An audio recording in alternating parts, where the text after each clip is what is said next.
Dartmoor Prison, isolated from the outside world by walls of granite.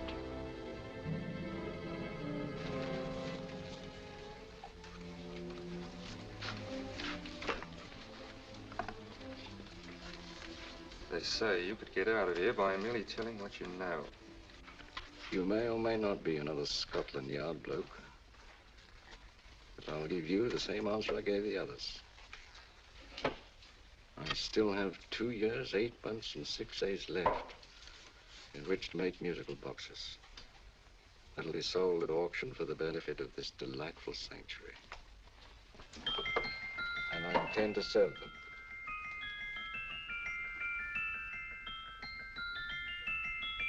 Move along. And now we come to the next object on our list, or I should say objects, because there are 3 of them. Now, ladies and gentlemen, these can be bought together or separately. Now, these beautiful little musical boxes only arrived this morning, and I didn't intend to put them on the auction block until later, but I'm going to sell them now. So, good friends, as our old pal Mark Antony used to say, lend me your ears. And what do you hear? Right.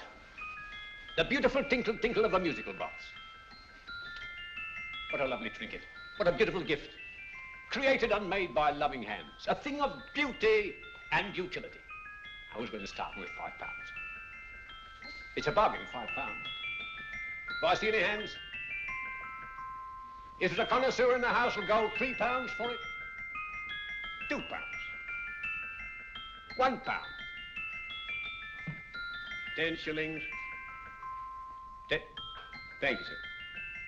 Ladies and gentlemen, 10 shillings is offered for a musical box you couldn't buy anywhere in London for less than £5.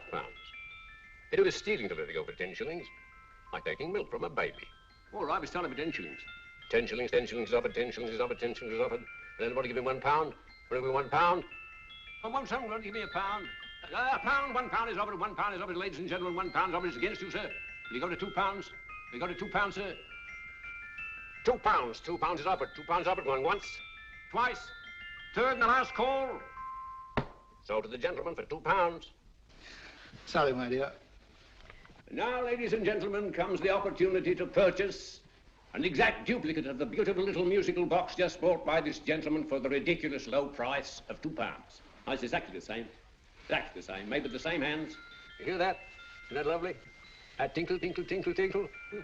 Sounds like Bow Bells to me, you know, little angels pulling on the ropes, eh? Who'll give me £2 for it? Who's starting with £2? Will anybody starting with £2? Oh, come, ladies and gentlemen. You know, from your enthusiasm, we might all be in Scotland instead of London. Please buy it for me, Daddy. £2, certainly not. We all might be in Scotland. Besides, I don't like his manner. £1, 10 shillings. £1. £1 is ours. £1, £1 is offered. £1 is offered, going £1. In advance, going once, going twice. The third and the last call. Sold to the lady for £1. Smart bidding, my dear. Thank you. We come to the third and last of these beautiful little musical boxes. Exactly the same. Tinkle, tinkle. Isn't that lovely? Ladies and gentlemen, I don't bring you here to gull you and swindle you. This is the exact replica of those 2 I just sold before.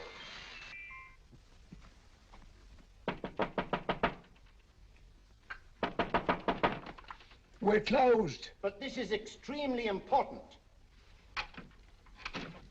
Come in, sir, come in. I'm sorry to disturb you, but I was unfortunately delayed from arriving in time to bid on certain articles which I was rather anxious to obtain. Oh, perhaps they weren't sold, sir. We are carrying several things over. What might the articles be, sir? 3 identical musical boxes, about so large. Oh, I'm sorry, sir, but they were sold. Pity you weren't here to bid on them. They didn't bring anything like the real value. I'm most anxious to obtain them. I wonder if your records would show who the purchasers were. Oh, we don't usually give out that information, sir.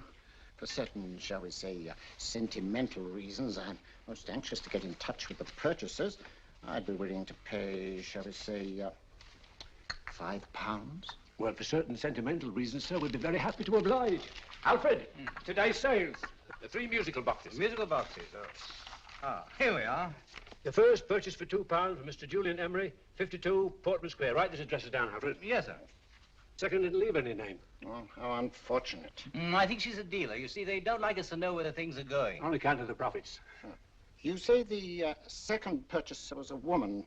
Can you give me a description of her? Oh, she was a young woman, fairly tall, slender, had a light complexion and dark hair, and she was wearing a grey suit, don't you remember? That's right. She probably runs a gift shop. She paid £1. You say she comes here fairly frequently? No, I didn't say so. But she does, sir. Like as not, she'll come in on Thursday. We have sales on Mondays and Thursdays. Ah. And the third box? The third? Oh, Mr. William Kilgore, 143B Hampton Way. For 10 shillings. Quite a drop from £2. Mr. Kilgore was a Scotchman. Oh. Thank you. You've been most helpful. Oh, thank you, sir. And any time you're passing, drop in. We always have lovely things for sale. How can't you? Thank you. I'll be back Thursday.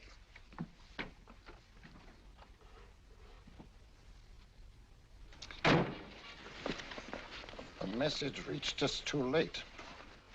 Musical boxes are being sold. Well, let's get out of here.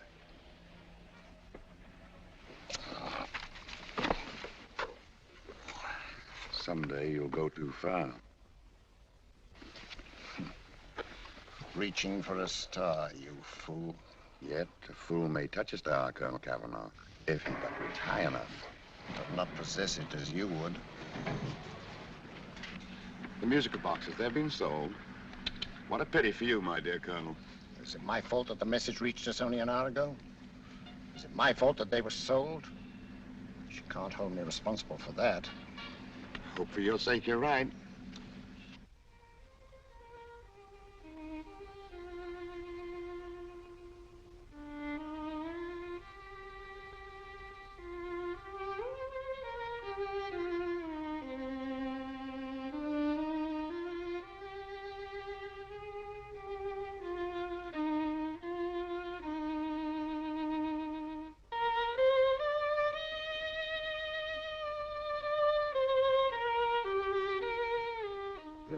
Upon you tonight at 7:45, a gentleman who desires to consult you upon a matter of the very deepest moment.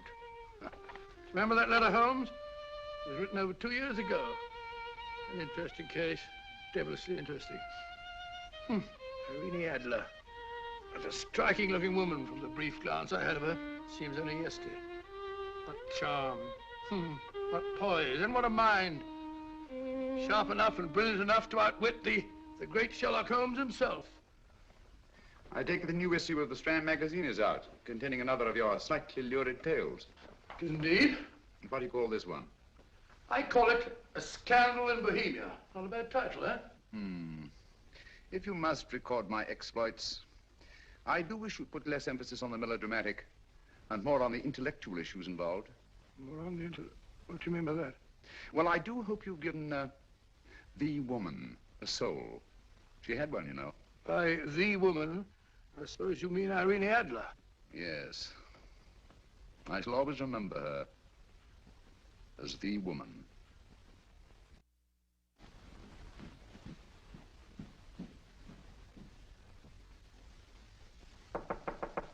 Come in. Hey, Stinky. That's him, old boy. How are you? How are you, old boy? I haven't seen you for years. I want you to meet my old friend Sherlock Holmes. Holmes, this is Stinky. In other words, Julian Emery. How do you do, Mr. Emery? Watson has often spoken of you. Oh, has he? Yes, we were at school together. It's more years ago than I care to remember, but you didn't come in here just to remind me of that. No, I just happened to be in the neighborhood and saw your lights burning, so I took the liberty of looking you up. Still writing your mystery stuff? Yes, there's a new one out this week. Good, I never miss them. Oh, good, thanks. I say that bandage makes you look very interesting. Still poking your nose into other people's business as usual? Who hit you? I haven't the foggiest notion. Somebody knocked me on the head in my own living room, and then proceeded to commit the most idiotic burglary you ever heard of. Fellow must have been balmy as a coot. Balmy? Why? Come sit down, old boy. Hey. Would you like a cup of tea? Huh? Oh, all right. I'll go and tell Mrs. Hudson. Why do you say the robbery was idiotic, Mr. Emery? Oh, simply from the fact that with about £5,000 worth of musical boxes in my living room, the thief, who I caught in the act, made off with one that isn't even worth £5. I gather you're a collector of musical boxes. Yes, I am indeed. Some of them are very beautiful, but not the one that was stolen. The thief evidently grabbed the first thing that came to his hand when he heard me coming into the room. Still, it's rather odd, isn't it, that having disposed of you, he didn't pick up something more valuable. Mm-hmm. Was there anything unusual about the stolen box? No, nothing at all. No, I picked it up in the south of France, several years ago. You say you have many valuable music boxes. And yet the thief made off with one that isn't worth £5. Sounds like rather an intriguing little problem. Well, I take it that he was just an ordinary petty thief and didn't know the value. That is a possible explanation, and yet I venture to say that the average petty thief has a more extensive knowledge of the value of objets d'art than the average collector. Well, anyway, that's Scotland Yard's theory. They didn't get very excited about it. That's consistent anyway. I wonder if I might see your collection, Mr. Emery. Oh, of course you could, yes. Nothing a collector likes more than showing off his trophies. When would it suit you? No time like the present. Good. My place is just round in Portman Square. Shall we? Yes, right. Hello? Where are you going? Stinky hasn't had his tea yet. Oh, I'm sorry. We're going round to my place, where I'm going to give you something better than tea. Now, this one was made for Louis XV, and is one of the very few still in existence from that period, and a particularly fine specimen at that. Charming, isn't it? Quite. They all sound to me like a lot of mice running about on a tin roof. I'm afraid you have no ear for music, Watson. Give me a good old band playing a rousing march. You'll have all your silly little tweets.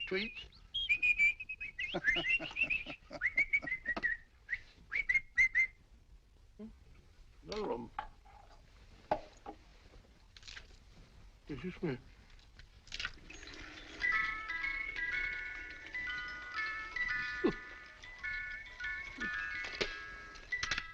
Stupid thing. Singing rabbit. What would you say offhand is the value of a box like that, Mr. Emery? Well, it's hard to say offhand, but I think will bring about £500 or £600 today. It's the gem of my collection. A thief who steals an oddity like a musical box passes up one worth £500 for one of almost no value at all. Odd. Very odd.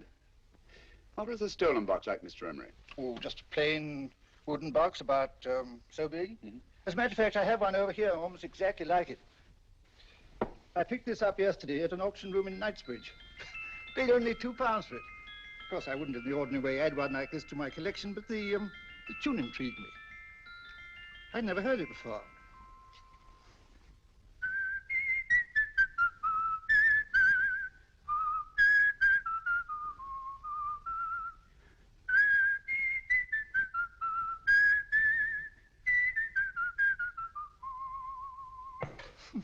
You have a remarkable ear for music, Holmes. Rather an unusual melody. Sit down, Bill. Thanks. You say you bought that box at an auction sale yesterday? Yes, the Gaylord auction rooms in Knightsbridge. Mm-hmm. Run by old, what's his name? Crabtree. That's the man. At what time was the robbery committed? Oh, about 3 o'clock this morning. You know, Mr. Emery, that box and the robbery might well be cause and effect, especially since you say that the stolen box outwardly resembles this one a great deal. And Scotland Yard were not particularly interested, eh? Oh, yes, but I wouldn't blame him for that, especially as I told him I was quite unable to describe the thief, except, of course, for the fact that it was definitely a man. All you remember is that you came in here and someone struck you on the head. Yes, the next thing I knew, my man was trying to revive me. It might be wise for you to put that box away somewhere and lock it up. Oh, I don't think that's necessary. Besides, everything's insured.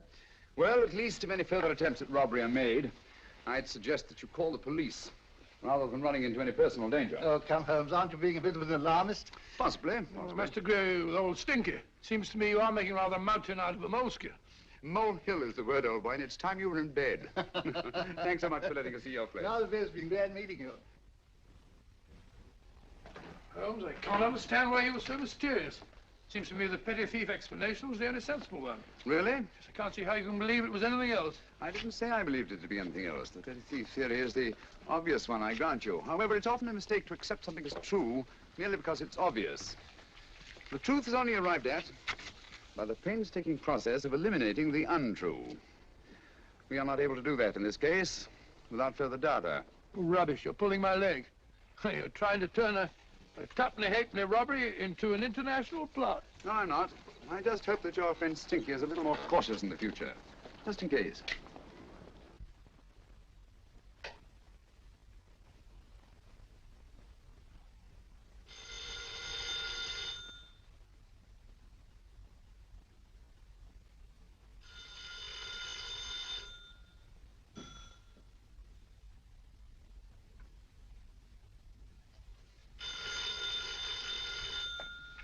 Hello? Yeah? Julian Emery here. Who? Why, of course I remember you, Mrs. Courtney. Yes. Yes, you're the one bright spot at that appallingly dull affair of Lady Sanford's. Huh? Of course it isn't too late to come round. Yes, I shall be delighted to give you a drink. I tell you what, come straight up and I'll leave the door unlatched. Right, well, 15 minutes? Good. I shall be counting each moment. No, I mean that, really. Right, goodbye.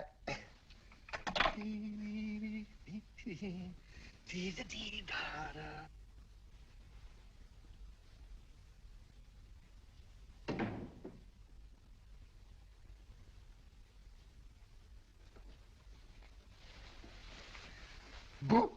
Oh, you startled me. Did I? Yes. Must be the pixie in me. I know I shouldn't have called you so late, but I was at a party just around the corner, and I remembered your invitation to see your collection of musical boxes. My dear Mrs. Courtney, pleasure is all the greater for being so unexpected. My friends call me Hilda. Thanks. Mine called me Stinky. Stinky, how quaint. Oh, what a perfectly wonderful collection of musical boxes. You know, when you told me you had a collection, I had no idea it was so attractive. Yes. They appeal to the ear as well as to the eye. Oh, what a plain little one. Why, it looks just like a country cousin amid all this grandeur. No. You mustn't underestimate the country cousin. Only last night a burglar broke in here, and with all these to choose from, went off with one very much like it. Really? Yes, I don't mind the loss of the box so much, but I do resent this crack on the skull. But it makes you look so interesting. Oh, do you think so? Uh-huh. It's funny, that's what old Fatso said. Fatso? I mean, Dr. Watson. He was here this evening with a friend, Mr. Holmes. He's interested in my collection, too. Sherlock Holmes? Yes. Do you know him? I've heard of him. Yes, he seems to think I'm in some sort of danger. What a haunting tune. It takes me right back to my childhood. Really? You know, it's odd that you should be interested in that particular musical box. Odd? Why? Because Mr. Holmes is also interested in it. He may have been more interested in the tune than in the box. My dear, yes, that's right. I remember now. He whistled it note for note, having heard it only once. Really? He must be a remarkable man. Bit of an alarmist, if you ask me. Don't you believe in warnings? Of course not. Who'd want a box like that? I would. You're not serious. Oh, but I am. Well, you put me in a very awkward position. I'm a collector, you know. And the collector buys but never sells. But if the price were high enough... The price has nothing to do with it. It's the principle of the thing.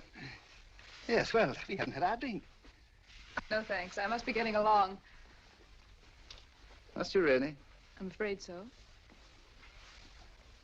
You're not walking out on me, are you? My reputation, Stinky. I say, you know, you are an attractive woman. Thanks.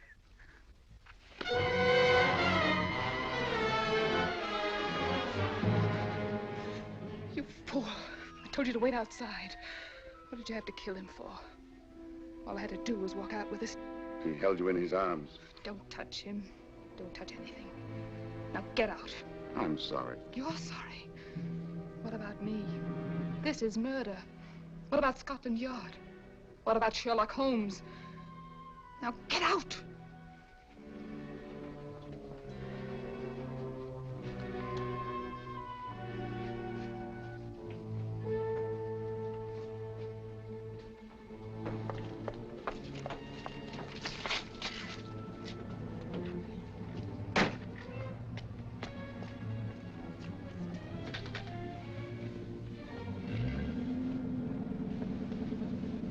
Did you get it?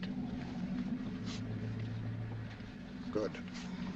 Did you have any trouble with him? Just a matter of murder. Ah, Mr. Holmes. Hopkins. Thanks for coming so promptly. Inspector Lestrade suggested that I call through to you. Mr. Emery was the client of Mr. Holmes, Inspector. Indeed. You didn't mention that when I telephoned you, Mr. Holmes. Well, not exactly a client, Inspector. Sergeant Thompson? He was killed between the hours of 11 and 2 o'clock this morning, Mr. Holmes. Must have been someone he knew, someone of whom he had no suspicion. Poor old Stinky. It's all my fault. I should have prevented this. Well, there's no time to start talking about that now, Doctor. Apparently it's gone.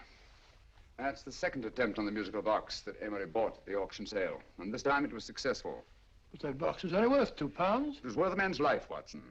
I think we'd better pay a visit to Gaylord's auction room and that fellow Crabtree. Inspector, may I suggest that you make a complete search of this flat for a small, plain, musical box about that size? Thank you. Come on, Watson. You say the first box went to Mr. Julian Emery. The second to Mr. Kilgore, 143B Hampton Way. And the third to the unidentified young lady who presumably has a shop and lives near Golders Green. That's right, Mr. Holmes. Isn't it rather strange, Mr. Crabtree, that you should have had 3 identical musical boxes all playing the same tune? Where'd they come from? Dartmoor Prison. Dartmoor? Yeah, we get a regular shipment from there every month. The inmates manufacture them. Well, they make all kinds of things, you know, pipe racks, wastepaper baskets, musical boxes. Did you happen to notice if anyone showed any particular interest during the auction in the purchasers of these 3 boxes? Oh, come now, Mr. Crabtree. This is very literally a matter of life and death. Well, since you put it that way, Mr. Holmes, there was a gentleman came in here about an hour after closing time, and he was in an awful state, he was. He gave me £5 to tell him where the boxes had gone to. He said they had a sentimental value for him, sir.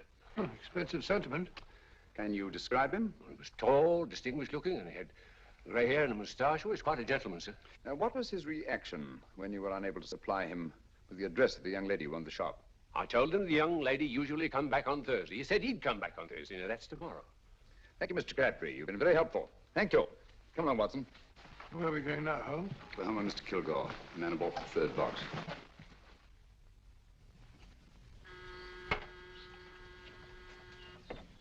But hang it all, Holmes, how do you know those other 2 musical boxes are of any importance? I don't, but I certainly have no intention of waiting until the owners are murdered to find out. No one at home. I hope that's the explanation. I'll have a look through this window.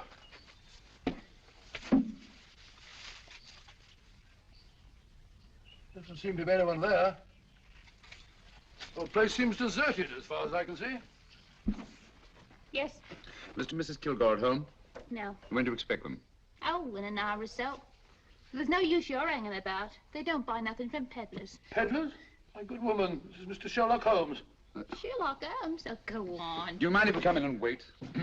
My business is rather urgent. Well, I've got to go out and do my shopping. And I don't know if Mrs. Kilgore like any strangers nosing about. Quite all right, I assure you. Well, I've got to be off. You two wait in the parlor. And no smoking either. Mrs. Kilgore says it smells up the house. Funny old girl, Holmes.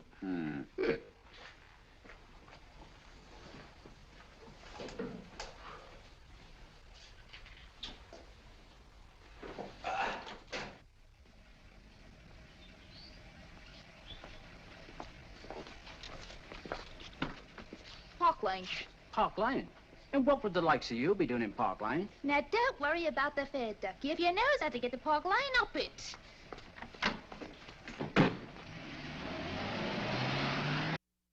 You know, Holmes, I've been thinking.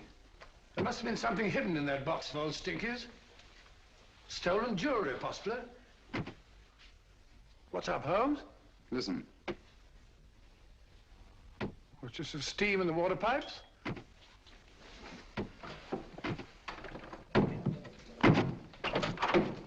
Watson! Great Scott! Come on, Holmes. Get on the chair here. All right, my dear. There. Now, don't worry. It's all over. There you are, dear. Don't cry anymore. She tied me up and shut me in the cupboard. I know. She won't come back. Did you show her your new musical box? Yes, she said she wanted to hear it play, and as soon as I showed it to her, she grabbed hold of me. I know. Now, don't worry. We'll buy you a new musical box. Yes, my dear, the best one in London. Watson. Oh, what a fool I've been. What do you mean, Holmes? She took the musical box out of this house in that market basket, right under our very noses. Why could the Kilgore charwoman want to take the music box? She isn't the Kilgore charwoman. She's a consummate actress. An extremely clever, unscrupulous woman who will stop at nothing. Take care of the child, will you, Wolfe, till our parents get back. Explain everything to them. Of course I will. But, Holmes, where are you going? Somewhere, somehow. I must get to the young lady who bought that 3rd musical box before our opponents find out. I only hope that I won't be too late. Oh, no, darling. darling, you mustn't cry anymore. Now, cheer up. Would you like to hear old Uncle make a noise like a duck?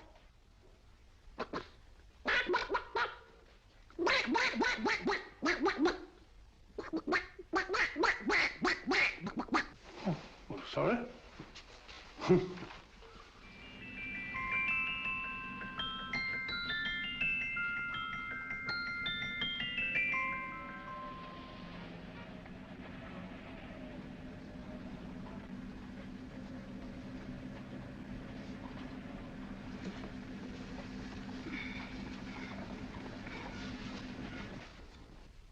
And now, ladies and gentlemen, how much am I offered for this beautiful lace Dresden china figurine? A lady of the French court. Now, this is the genuine article. What a beautiful ornament for your mantelpiece. Or you could use it as a centerpiece on the dining room table. Now, will somebody start me for £10? Will somebody start me for £10? £8? £7?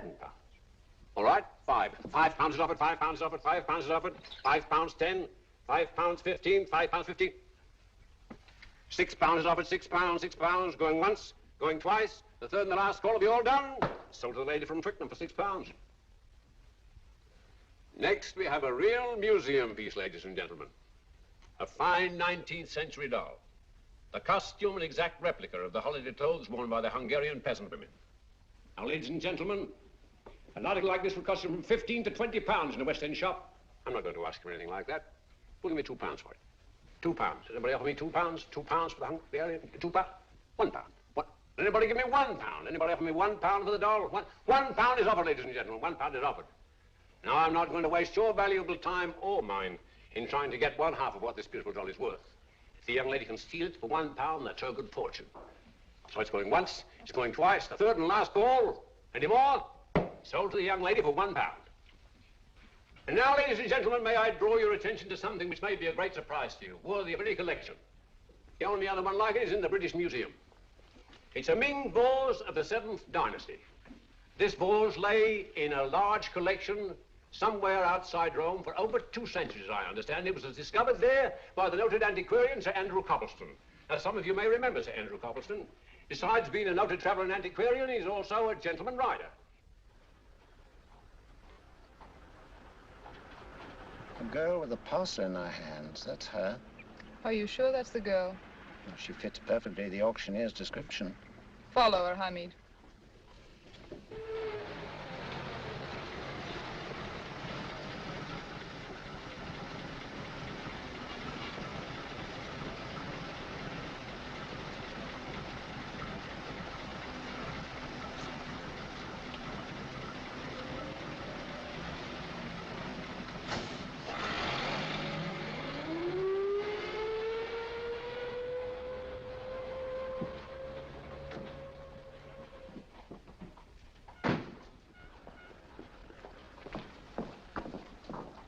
It's lovely, dear. And only £1. We can get at least 3 for it. Easily. I'll go make some tea. I could do with a cup. Right. Good afternoon. Good afternoon. I'm looking for a birthday gift for a 7-year-old girl. What would you suggest? We have some lovely dolls. Now, this Hungarian I peasant... think she has enough dolls already. Books are always welcome. Well, I'm looking for something a little different. Oh, that's rather cute. What is it? Oh, that's a musical box. Children always love them. And this is an exceptionally nice one. It plays many tunes.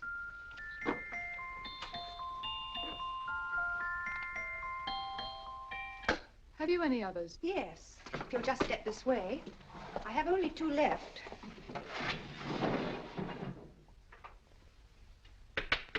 How nice.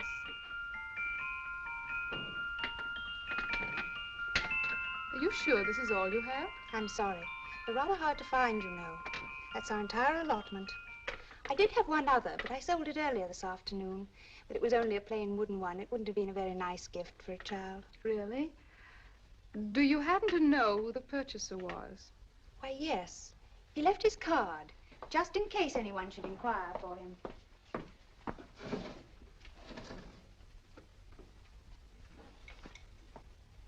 How interesting. I'm sorry, but I'm afraid I'll have to look a bit further. Thank you anyway. Good afternoon. Thank you.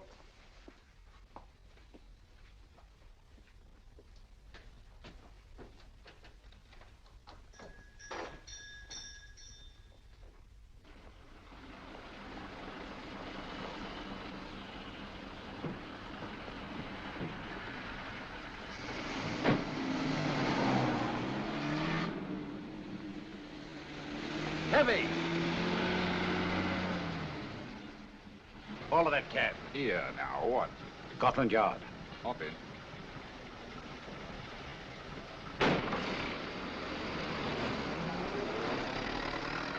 Sherlock Holmes. I might have known. We thought we were the hunters, instead of which we're the hunted. We've been fools. We played right into his hands. Of course. He's had us followed. Don't look. The man in front of the toy shop. Hamid, turn sharp right at the next corner and again at the next.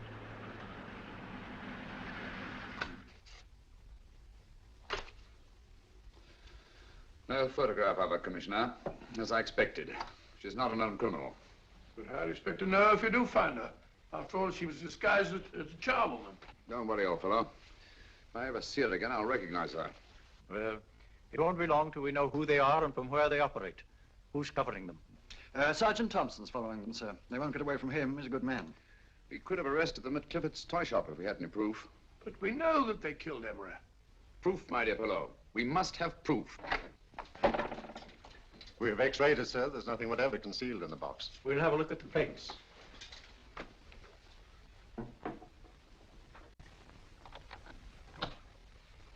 There must be some clue. And it's probably so obvious that we've all overlooked it. Seems to me we're up against a bunch of lunatics. Not lunatics, my dear fellow. Extremely astute, cold-blooded murderers. What can these little musical boxes have in them that's so important? Don't forget, they were made in Dartmoor Prison. You can smuggle stuff into prison, but not out.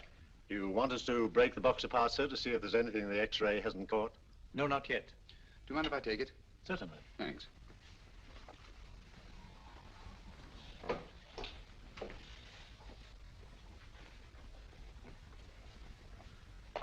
The governor of Dartmoor Prison informed us, sir, in answer to Mr. Holmes' question, that all 3 musical boxes were made by the same convict, John Davidson, serving a 7-year term, sir. Davidson? The Bank of England plates. That'll be all. Yes, sir. Now we're getting somewhere. Wait a minute. How did you know about the plates, Mr. Holmes? I'm a student of crime, Inspector. I make it my business to know about such things. And when the name of Davidson was mentioned... Well, who is this fellow Davidson? As long as Mr. Holmes seems to know all about it already, I suppose there's no harm in telling you. 2 years ago in London, there occurred a robbery of such tremendous importance, although the stolen articles themselves have no intrinsic value whatsoever, that the Home Secretary was instrumental in seeing that not a word of it appeared in any newspaper. But you never told me anything about this, Holmes. You were away at the time. Articles of no intrinsic value and yet of such importance? I don't understand. Davidson was apprehended within 15 minutes of committing the theft. But by that time, he'd hidden the articles in question and they've yet to be found. Before going further, Dr. Watson, I must inform you that this matter's not to be mentioned outside of this room. Of course not. Do I look like a man who'd gossip? Let's not go into that now, old fellow, shall we? Davidson had been employed for years in a position of extreme trust by the engravings department of the Bank of England. The articles he stole were nothing less than a complete duplicate set of plates for printing £5 notes. What? The Bank of England's own plates? Precisely. And with those plates, a gang of crooks could flood England with £5 notes, not forged in the usual sense of the word, but notes undetectable from genuine Bank of England notes in any way whatsoever. Good heavens. Any whisper at all might have resulted in enormous damage in shaking public confidence in the Treasury. We tried everything after we arrested Davidson. Offered him a shorter sentence if he'd tell us where he'd hidden the plates. Why, we even put in Scotland Yard men with him as cellmates, but no results. Obviously, Davidson is a man of strong character and infinite patience. Yet suddenly he feels impelled to smuggle out the secret of the hiding place of the plates to his confederates. Why? I don't understand, Mr. Holmes. Well, for example, has the Bank of England made any plans to radically change the design of the £5 note so that in, say, 7 years from now, notes made from the stolen plates will be worthless? Confidentially, Mr. Holmes, such a move was discussed. But replacing all the £5 notes in circulation would be such a Herculean task that nothing's been done about it as yet. I see. Of course, there is another possible explanation. Davidson didn't have much time to find a hiding place before he was captured. He may be afraid that the plates will be accidentally discovered before he's released. Hence his anxiety to communicate their whereabouts to his confederates as soon as possible. I believe you've hit it, Mr. Holmes. I'm sure that the message is contained in this musical box. Or rather, in all 3 musical boxes, since possession of all 3 seems to be essential. Our opponents have 2/3 of the puzzle, we have 1/3. Well, what are you going to do, Holmes? Try to deduce the message from the 1/3 that we have.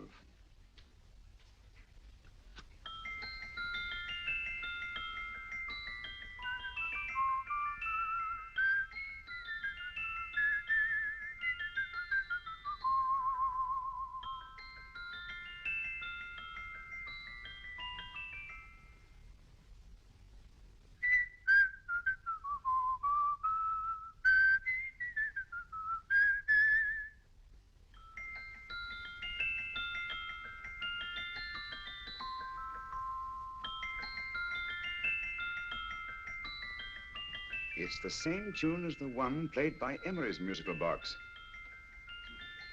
And yet it's different. Sounds the same to me. The tune. Somehow the tune is the key to the mystery. It must be the tune. Otherwise, why use 3 musical boxes to convey the message? Why not collar boxes or shoe boxes?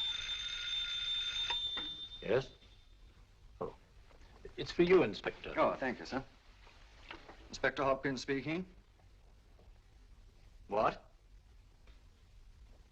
Where? Golders Green Station reports they've just found Sergeant Thompson's body. From the tire marks on his clothes, he was apparently run over by a taxi. What an unfortunate accident. Not an accident, my dear fellow.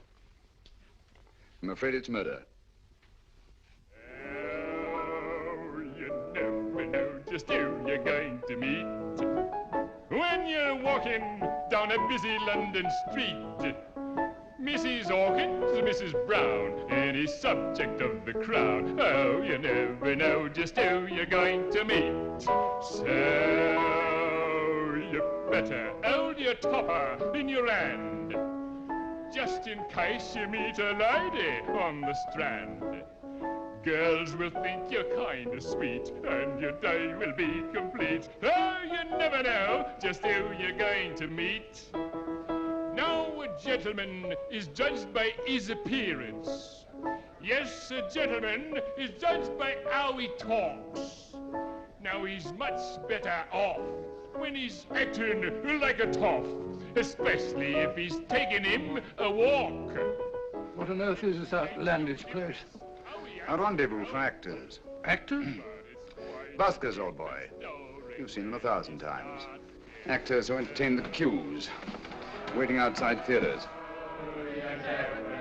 Just who you're going to meet when you're walking down a busy London street. So you better wear your best, advertise to look your best, 'cause you never know just who you're going to meet. So you better keep your manners right in view, just in case a lady gives a how'd you do. Keep your trousers in a pleat, shine your shoes and keep them neat, 'cause you never know just who you're going to meet. Blimey. Mr. Holmes. How are you, Joe? Never met him. And yourself? Fine, thank you.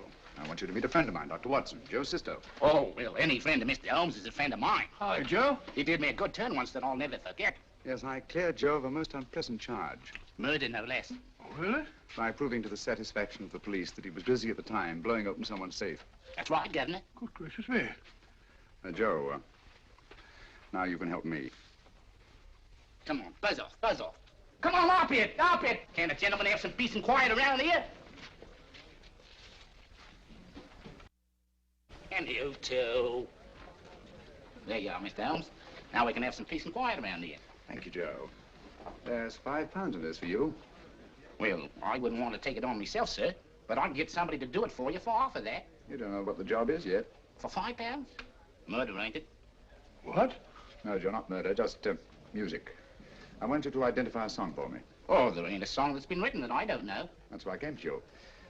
Now, of course, the violin is more my instrument, but, oh, well, here we go. Now, listen to this, Joe.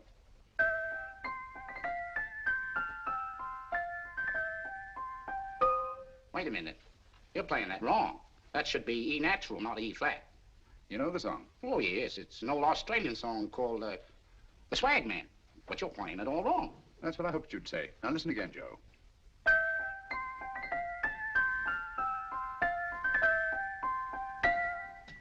That's the same tune, all right. But you're making different mistakes than you did the first time. No, not mistakes, Joe. Call them variations. Here, play the song for me, will you, the way it's written.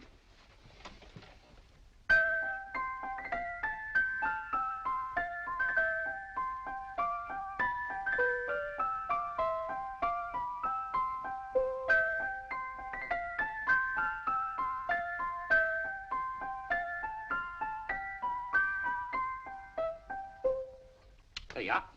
Thank you, Joe. What's it mean, Holmes? Are you onto something? Perhaps. I don't know yet. It's probably a code of some sort. Joe,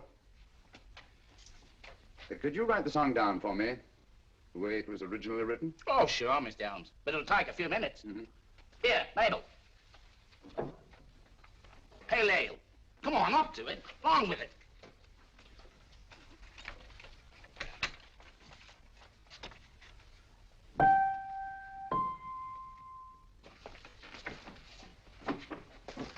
Well, obviously it isn't the lyrics.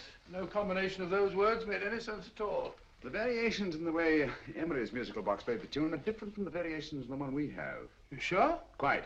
You see, I took the trouble to memorize the tune as played by Emery's box that night we were with him in his flat. Holmes, you amaze me. Elementary, my dear fellow. One of the first principles in solving crime is never to disregard anything, no matter how trivial. But why the 3 boxes? Why not 1?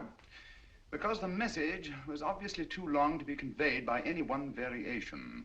Then there's the 3rd box, the one that woman took from the Kilgores. That contains yet another set of variations. Yes, well, it's all beyond me.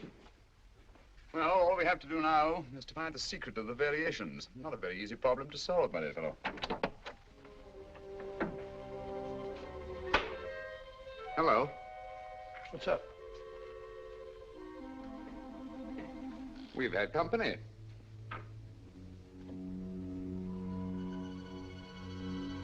I say, this is outrageous. Ask Mrs. Hudson to come in here, will you? Right.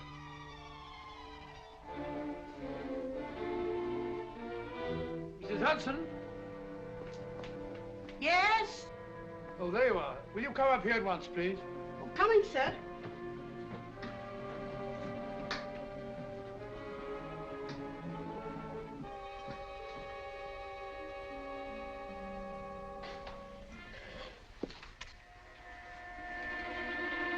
Mercy me, Mr. Holmes. What has happened? Who called while we were out, Mrs. Hudson? Just a young lady. The one who said you wanted her to wait for you. And a nice-looking old gentleman with Our her. friends again, Watson. Friends? What did the young lady look like? Oh, I couldn't see her face. She had a heavy black veil on. But she had such a nice way with her. Oh, I'm sorry, Mr. Holmes, if I've done anything wrong. But you did say I should always let clients come in and wait for you. Don't worry, Mrs. Hudson, don't worry. You had no way of knowing. It's quite all right, quite all right. Now, don't worry, Mrs. Hudson. Don't worry. Where on earth's the musical box? They didn't get it. Didn't get it? Where is it? It's in your hand. Huh? That biscuit jar. Take the biscuits off the top. Now put your hand inside, and you'll find the music box. Well done, Holmes. Well done. Amazing.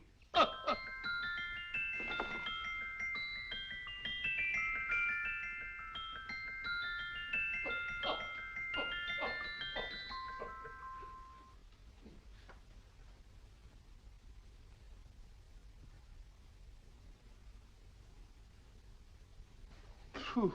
Nice fresh smell. Like a pub after closing time.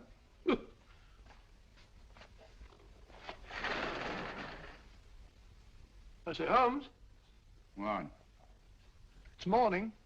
Allow me to congratulate you on a brilliant bit of deduction.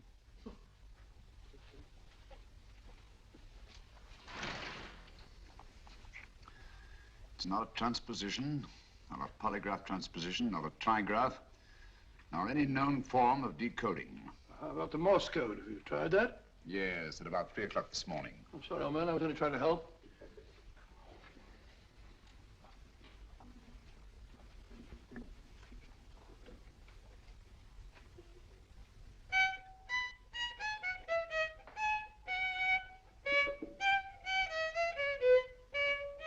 Oh, do me a favor.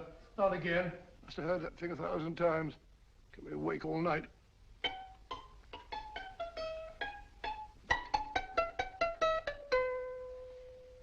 Not a very distinguished composition, I grant you. You know perfectly well I don't know one tune from the other. When I was a kid, my people tried to have me taught the piano. I've always felt sorry for that old teacher of mine. The poor old girl finally reached the point of numbering the keys for me. 1, 2, 3, 4. Even then, I never progressed beyond... Numbering the keys, Watson. The 19th key of the keyboard is the 19th letter of the alphabet. S. Here. Write it down when I give it to my fellow, will you? The first altered note. Write S first. Now, the 8th key is H. The 5th key, E. The 12th key, L. The 6th key, F. S-H-E-L-F. Shelf. Your piano lessons were not in vain, old fellow. You've solved it. Thank you. Oh, thanks, old bean. Hold it. We now have 2/3 of the message. Behind books, 3rd shelf, secretary, Dr. S. Presumably, these are the first and second portions of the message. And this gang has the first and third parts of it. Precisely. Then it's a stalemate? Yes, Commissioner, but we can't leave it like that. There's no doubt in my mind that they'll try to secure our 1/3 of the message that's missing. Well, I assume you've taken every precaution to guard the Clifford music. Oh, yes, it's carefully hidden at Baker Street with Dr. Watson on guard. However, I'm reasonably certain that, difficult as it may be, we can find the plates even without the missing part of the message. Behind books, 3rd shelf, secretary, Dr. S. Well, outside of the fact that Davidson hid the Bank of England plate somewhere in London, Mr. Holmes, I don't see that we've progressed at all. Allow me to point out to you, sir, the key words, Dr. S. It looks as if the plates were hidden in the house of the doctor. Whether S stands for his first or last initial remains to be determined by a process of elimination. Well, there must be 10,000 doctors in London with S for a first or last initial. Precisely. And every one of them will have to be questioned in person. That's why I say this is a task for Scotland Yard. It's a task, all right. But Scotland Yard has searched worse haystacks and found the needle. Well, for the time being, I'll leave the matter in your hands, gentlemen. We'll call you if and when we get a lead on our mysterious Dr. S. Thank you. In the meantime, I intend to follow up a little clue concerning a cigarette.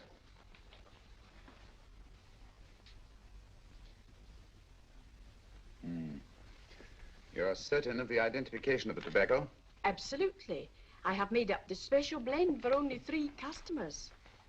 It is almost pure Egyptian, with a mixture of latakia for added body, and a pinch of perique.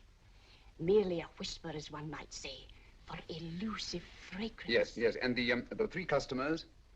Major Wilson in Bombay, India.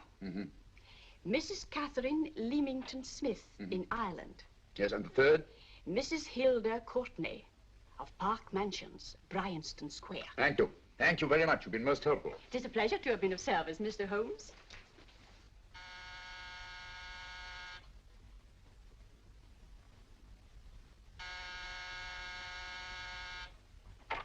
Yes? Mrs. Courtney? Yes. My name is Sherlock Holmes. Oh, do come in. Thank you. I've heard of you, of course, Mr. Holmes. I believe we have a mutual friend in Sir Edward Brookdale. He's spoken to me of you quite often. Indeed. And to what good fortune am I indebted for this visit? I think you know Mrs. Courtney. Well, I did get a summons for speeding last week. But outside of that, I don't think I'm of any interest to the police. Oh, come now, Mrs. Courtney. You seem to forget that you and I have met before. I'm sorry. I'm sure I would have remembered meeting the great Sherlock Holmes. Please sit down. Thank you. You say we met before. Yes. At the home of Mr. and Mrs. Kilgore, 143B Hampton Road. Kilgore? I don't think I know anyone of that name. Well, I didn't say you knew them. As a matter of fact, you called on them when they were out. I don't understand, Mr. Holmes. Really? And you were dressed rather differently. Indeed. Cigarette? Thank you.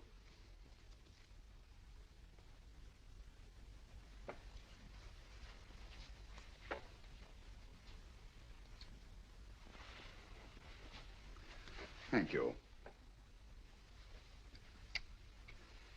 You know, Mrs. Courtney, people generally forget, in assuming a disguise, that the shape of the ear is an almost infallible means of recognition and identification to the trained eye. Evidently, you've mistaken me for someone else. Oh, no, not at all. Though naturally, I expected your denial. But when you paid your visit to my rooms at Baker Street, you carelessly left behind another identification. They're, identical, aren't they? Yes, I must admit they are. You see, Mr. Holmes, to catch one as clever as you, I had to use a very special lure. I knew you'd be unable to resist the bait of my cigarette, having read with great interest your monograph on the ashes of 140 different varieties of tobacco. I should advise you not to move, Mr. Holmes. I must congratulate you on your ingenuity, Mrs. Courtney. It was indeed a brilliantly designed trap. Thank you, Mr. Holmes. Praise from a master is indeed gratifying. I shall always cherish the memory of your flattering words. Memory? Precisely. I'm afraid these gentlemen have a most regrettable task to perform. Unless, of course, you care to turn over the missing musical box with your pledge to take no action against us in the future. I'm afraid that will be impossible. I thought that would be your answer. Hamid! Careful! Careful. There's no need to be unnecessarily rough with our distinguished guest. You realize, Mr. Holmes, that your demise will not take place here. The corpus delicti, you know. Well, naturally. Shall we go? It's so fearfully awkward having a dead body lying about. Don't you agree, Mr. Holmes? Another dead body shouldn't weigh too heavily on your conscience, Mrs. Courtney.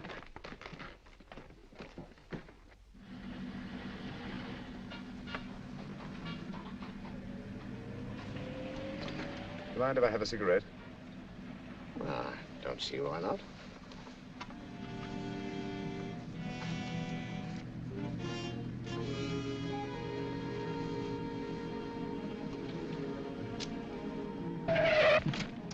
Be careful, Hamid.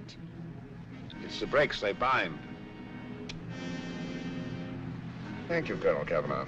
It's very considerate of you.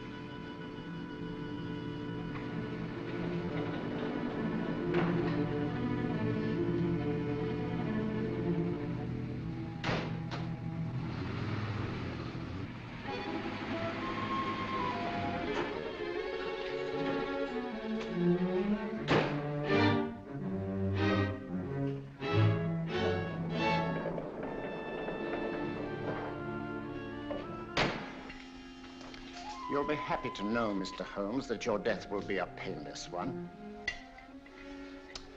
Hamid, attach this to the motor of the taxi. That little attachment, my dear Mr. Holmes, contains the deadly fluid known as monosulfide. The Germans use it with gratifying results in removing their undesirables. Start the motor.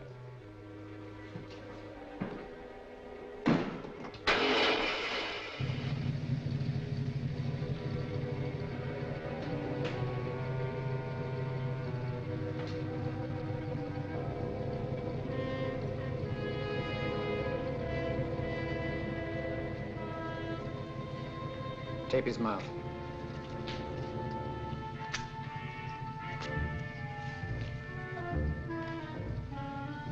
Now, Up with him, Hamid.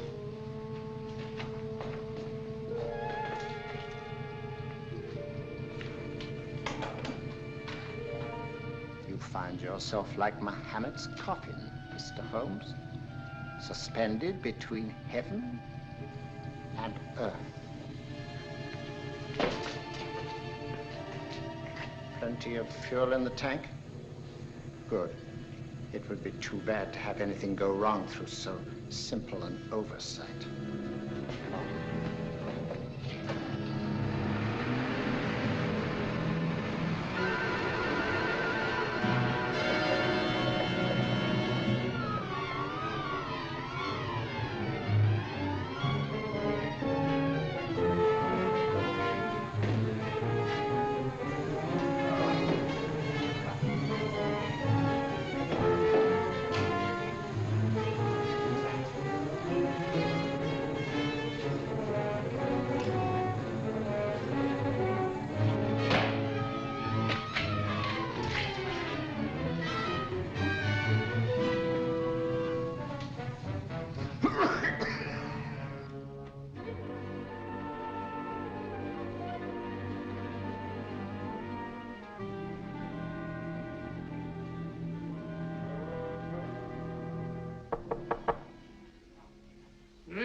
Good afternoon. Mr. Sherlock Holmes? No, I'm Dr. Watson. Oh, of course, Dr. Watson. How stupid of me. Oh, so stupid of me. Won't you come in? Well, I really came to see Mr. Holmes. Oh, I'm afraid he's out. I don't know when he'll be back. Perhaps there's something I can do. Won't you sit down? Thank you. You know, Sherlock Holmes and I have been engaged on a great many cases. Oh, really? Yes, indeed. Well, as a matter of fact, this very moment, we're involved in one of the most baffling... Oh, well, won't you tell me your trouble, and I may be able to help you. It's very kind of you, Dr. Watson. Perhaps if I wouldn't be imposing too much. Imposing? Oh, there's no imposition. No imposition at all. A pleasure, I assure you. Now, tell me all about it, Miss Williams. Mrs. Williams. I live in Surrey, Dr. Watson, and I've come up to London in sheer desperation. My only sister has disappeared, and the local police seem utterly unable to find her. Well, Holmes and I solved a case exactly like that once. Very interesting, as far as I remember. I call it the adventure of the solitary cyclist. Oh, sorry. Now I come to think of it, it wasn't so very similar. Entirely different. I don't think what I was saying. Where were we? She's only 17, Dr. Watson, and until she disappeared last Thursday, she seemed to be in the best of spirits. Possibly a romantic entanglement? Oh, no, nothing of the sort. She left no note, didn't even pack a bag, no explanation. She just started to walk to the village from our house in broad daylight and simply vanished from the face of the earth. Oh, there. Might I have a glass of water? Glass of water. Have one minute.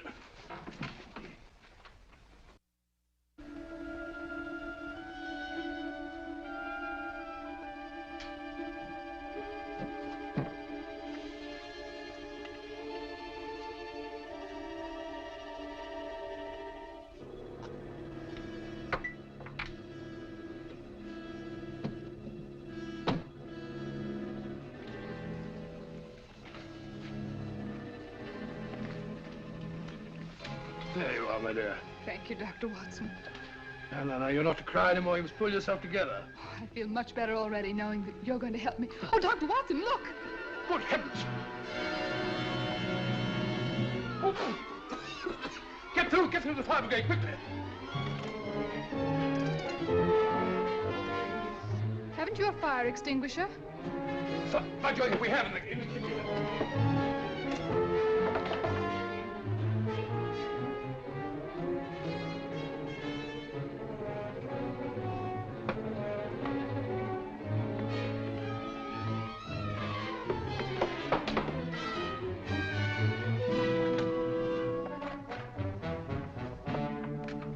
Don't you worry, Miss Williams. We'll have this thing out in no time.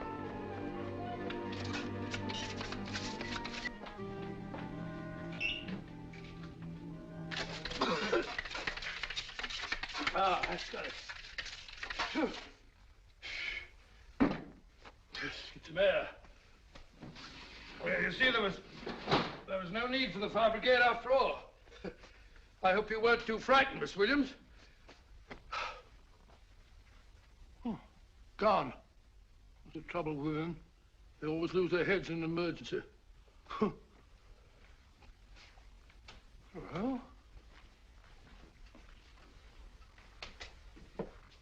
a musical box. Great Scott!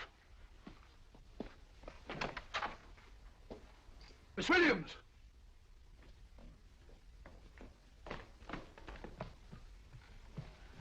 Well? Good. And Holmes? By now, Mr. Holmes has no doubt exchanged his violin for a harp. Always assuming that heaven is his destination. And now that we have the missing musical box.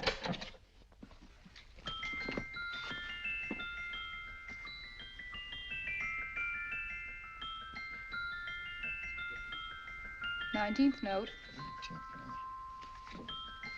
19th letter.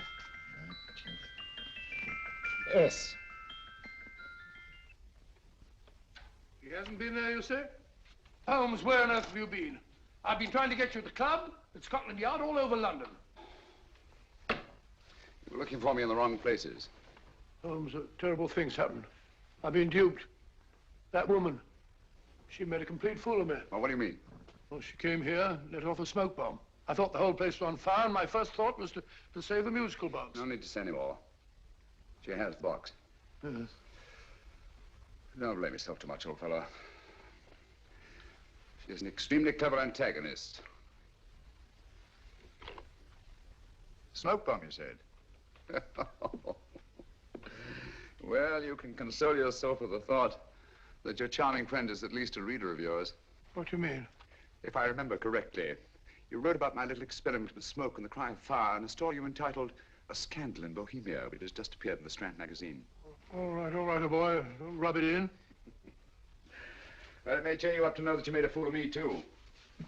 Ah, that cigarette stub was planted here for one express purpose. We're going to bandaging around this place. Bandaging? What's the matter, Holmes? You hurt? Explanations will have to wait until later. At the moment, we're faced with a problem which I fear is insurmountable. Come over here, old boy, will you? Right. Our opponents are in possession of all three parts of the code. And here are we, while the Bank of England plates pass into their possession. Cheer up, old fellow, cheer up. As Dr. Samuel Johnson once said, there's no problem the mind of man can set that the mind of man cannot solve. What's that, old fellow? I was just quoting Dr. Samuel Johnson. He said there is Thank you, Watson. Thank you. Leaving the front reception room, we come into the main hall, where Dr. Johnson was in the habit of passing through to have his meager meals in the dining room opposite, in company with his friend and biographer, James Boswell. We will now pass up the stairway, which remains in its natural wood finish, just as it was when the good doctor was here. The framed etching on the wall is believed to have been presented to Dr. Johnson by the distinguished painter, Sir Joshua Reynolds. I've been told here that picture was given in by Mrs. Thrale, and it's definitely not a Reynolds. Is that important, my dear? Oh, I'm sorry. This way, ladies and gentlemen, please, this way. Move along, children, move along. The secretary's not on this floor. Patience, Hamid. I have a feeling My that... dear Colonel, with Sherlock Holmes out of the way, what could go wrong?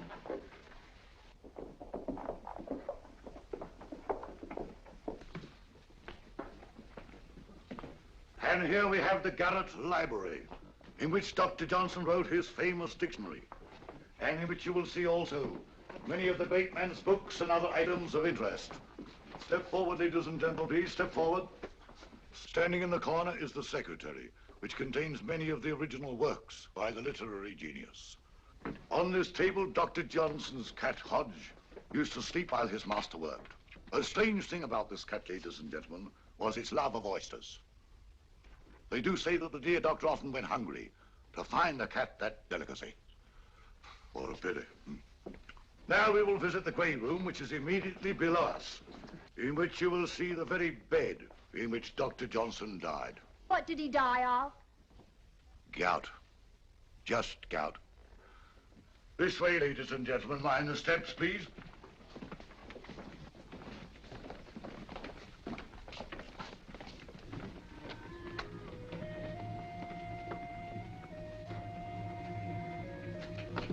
Your keys.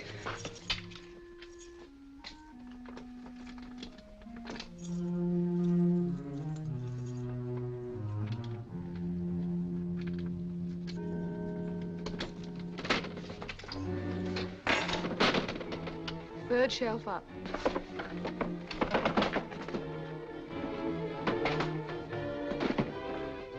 The knife.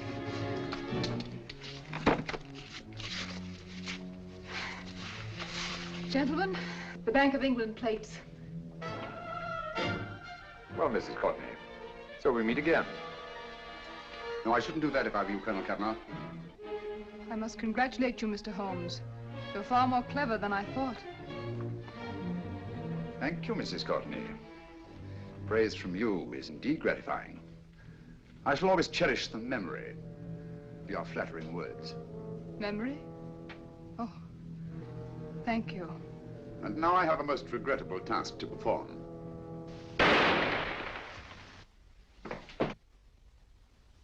Holmes! Coming, Holmes! Holmes, you all right? Perfectly, thank you, old fellow, but I think this gentleman on the floor requires some medical attention. We must see that he looks his best, you know, when he's hanged. Take them in charge.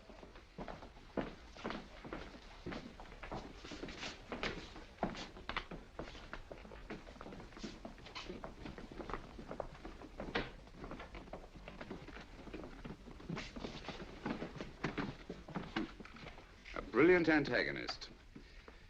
It's a pity her talents were so misdirected. Will you see that these plates are returned to the Bank of England, Inspector? I still don't understand how you solved it, Mr. Holmes. It's entirely due to Dr. Watson. He gave me the clue when he mentioned Dr. Samuel Johnson.